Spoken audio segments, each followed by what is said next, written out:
I knew something was off the second he called me sweetheart in a room full of 30 people.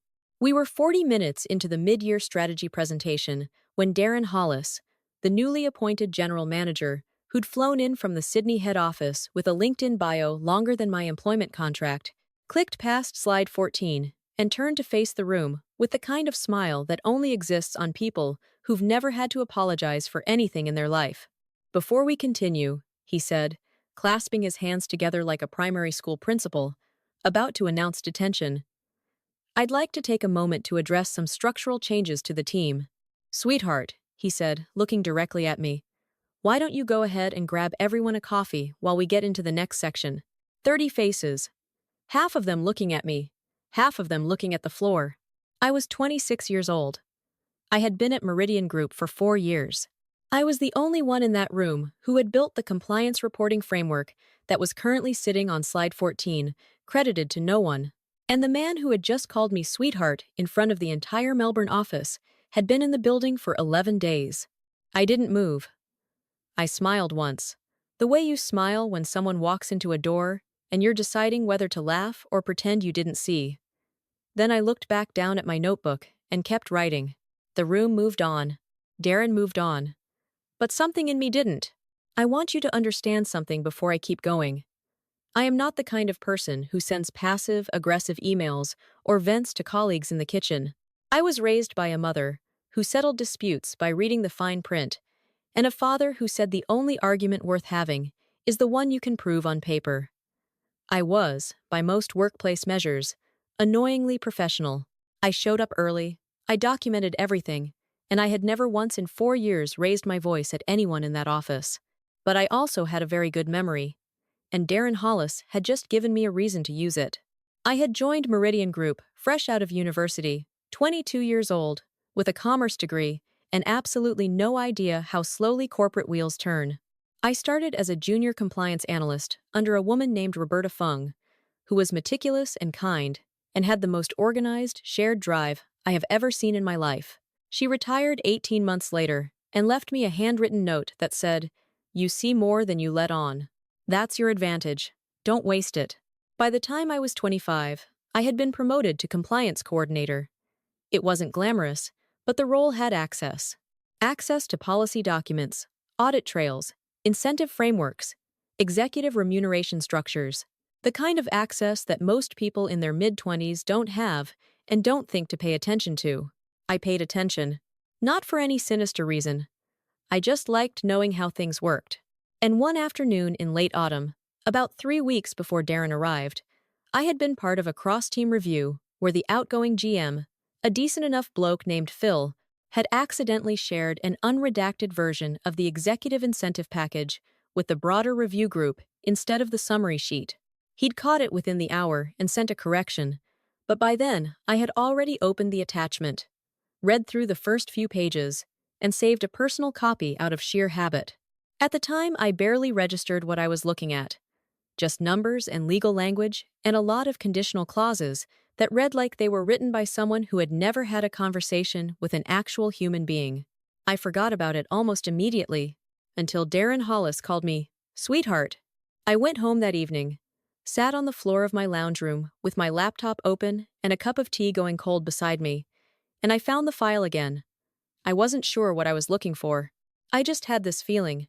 The way you get when you've left the oven on, but you can't remember which room you were standing in when you turned it on, so you just keep going back and checking every single one. I read through the executive incentive framework slowly. Darren's package was outlined on page 4. His performance bonus was structured in 2 tiers. The first was tied to financial outcomes.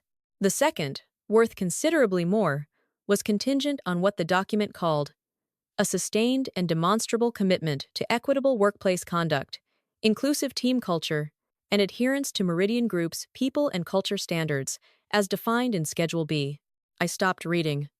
I went and found Schedule B. Schedule B was a beautifully bureaucratic document that nobody had ever read voluntarily in the history of the company. It outlined what counted as compliant leadership behavior in extraordinary detail.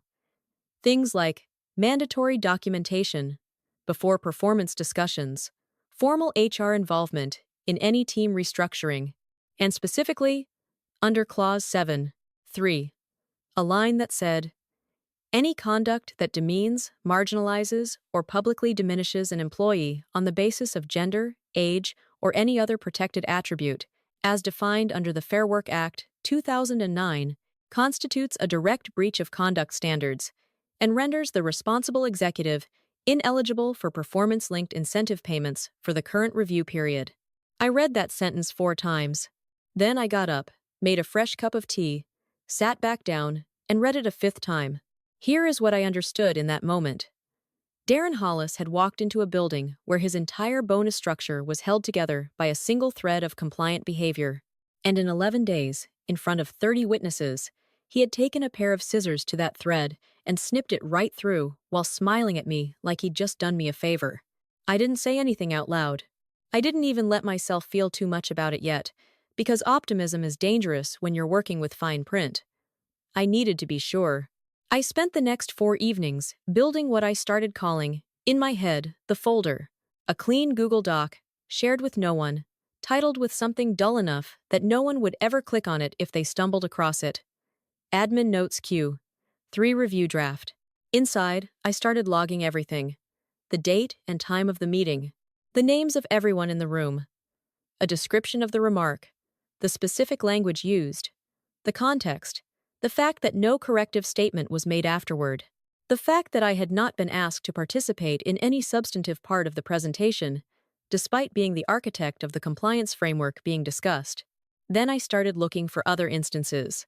Because if a person does something once in 11 days in a room of 30 people, they have almost certainly done it before, in smaller rooms with fewer witnesses. I was right. I went back through the Slack channels I still had access to, 3 separate exchanges in different team threads where Darren had referred to women on the team by diminutive terms, love, honey, once, even good girl, after someone sent through a report he approved of. I screenshotted everything and added it to the folder with timestamps and thread links. I found an email chain where he had dismissed a detailed risk analysis prepared by our senior analyst, Priya, with 3 words, bit over-engineered, before adopting essentially the same analysis in his own strategy deck a week later and presenting it as his own instinct. I added that too, not because it was my fight specifically, because it was the kind of thing that needed to be on the record. By week 3, I had 8 documented incidents. I had the original incentive framework with Schedule B.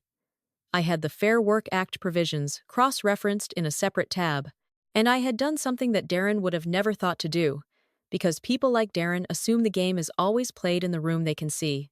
I had made an appointment with a lawyer. Her name was Angela Sorrentino. My mom had used her once during a property dispute years earlier and described her as terrifyingly calm, which is the best possible thing for a lawyer to be.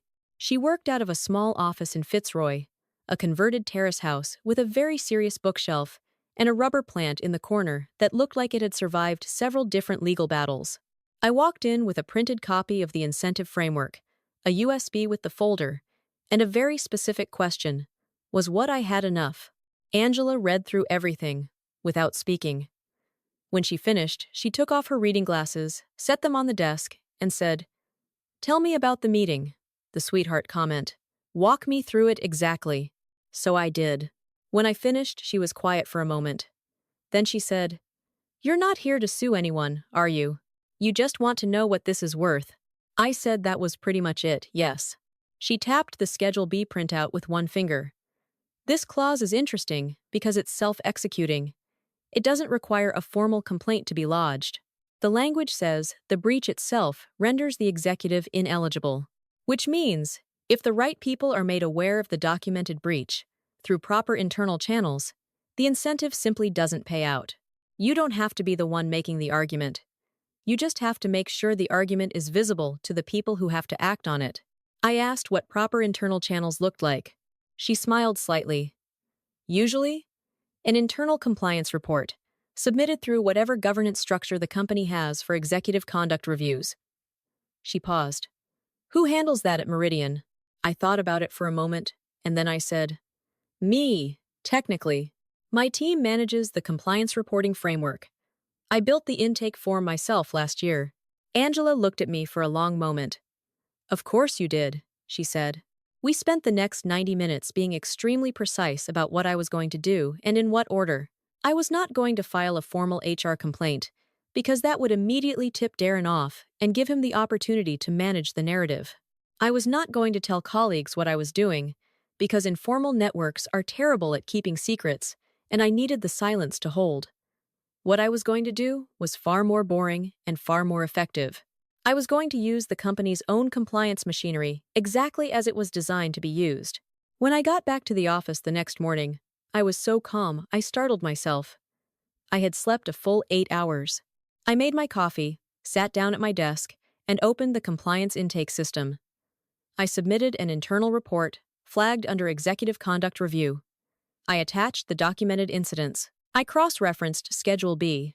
I cited the relevant Fair Work provisions. I wrote it in the same dry, procedural language I used for every compliance report I had ever filed, because hysterical language gets dismissed and boring language gets read. I submitted it, and then I went to a 9 a.m. team meeting and talked about quarterly reporting timelines with the energy of someone who had absolutely nothing going on. What I also did, over the following 10 days, was something quieter. Our compliance reports go through a review queue that is monitored by both the internal audit team and the company's external governance panel, which is a group of 3 independent directors who oversee executive accountability. I had legitimate reason to interact with both groups regularly. So I did. I asked normal procedural questions. I flagged a general reminder about Schedule B review cycles in one routine governance update email. I made sure the right people had reasons to look at the right documents without anyone being able to trace the attention back to me directly. I also did something I'm still a little proud of. Darren had, in his 3rd week, circulated a leadership values document to the whole team. It was the sort of thing that gets generated by people who have attended one too many corporate retreats and think that laminating the word accountability above the kitchen sink constitutes cultural change. But inside that document, in his own words, under a section titled, "How I Lead," was the sentence, "I hold myself and every member of this team to the highest standards of professional respect and inclusivity." I printed that sentence. I attached it to my compliance report as Exhibit C, filed under his words, his standard, his breach. What happened in the 2 weeks after that was largely invisible to me, which was exactly what I wanted. I watched Darren continue to strut around the office. He presented at a second all-team meeting, and this time didn't make any diminutive remarks, which told me nothing, except that someone might have already said something quietly. He had lunch with the CFO twice, which told me he was working his relationships. He sent a company-wide email about our values-led future that made 3 of my colleagues roll their eyes audibly. I kept writing my compliance reports. I kept turning up on time. I kept my head down, my folder backed up to 3 locations, and my feelings largely to myself. The executive review was scheduled for a Tuesday morning, in the 8th week of Darren's tenure. I was not invited, which I expected. I was, however, the compliance coordinator, whose report was sitting in the intake queue, flagged for review, with a timestamp that predated any other documentation about the matter by several weeks. I found out what happened from 2 sources. Angela sent me a message at 11:43 a.m. that said simply, "I just got a call, you'll want to hear this." And then one of the independent directors, a woman named Francesca, who I had worked with on the governance panel for about a year, knocked on the glass wall of my office at 12:30 and asked if I had a moment. She sat down across from me and looked at me with an expression I couldn't quite read. Not warm exactly, more like measured respect. "The review panel finalized its assessment this morning," she said. "Based on the compliance documentation submitted through the internal reporting system, the panel has determined that Mr. Hollis's conduct constitutes a breach of Schedule B of his incentive agreement. Under the terms of that agreement, his performance bonus for this review period is ineligible for payment." She paused. I nodded once. "The report," she continued carefully, "was submitted through proper channels, and the documentation was thorough." Another pause. I imagine that wasn't easy. I told her it was actually mostly paperwork, which made her smile for a fraction of a second before she put her professional face back on. What happened to Darren after that was a quieter unraveling than you might expect. He was not dragged out of the building. He was not publicly called out. He sat through a meeting with HR, and the panel, that I can only imagine, felt like being slowly lowered into very cold water. He came back to the office that afternoon and did not make eye contact with anyone. He stopped using terms of endearment immediately and completely, which almost would have been funny if it weren't so hollow. 3 weeks later, it was announced that his contract was under strategic review. A month after that, he was gone. I do not know exactly what he was told about why his bonus didn't come through. I do not know if he ever traced it back to a compliance report filed by a 26-year-old who still had a handwritten note from her retired manager on her fridge. I do not know if he understood, sitting in whatever city he moved to next, that he had lost a very significant amount of money because he had called someone sweetheart in front of 30 people and thought nothing of it. What I know is this. On the morning after the panel's decision, I came into the office, made my coffee, and sat at my desk, next to a window that looks out over a very ordinary stretch of Collins Street.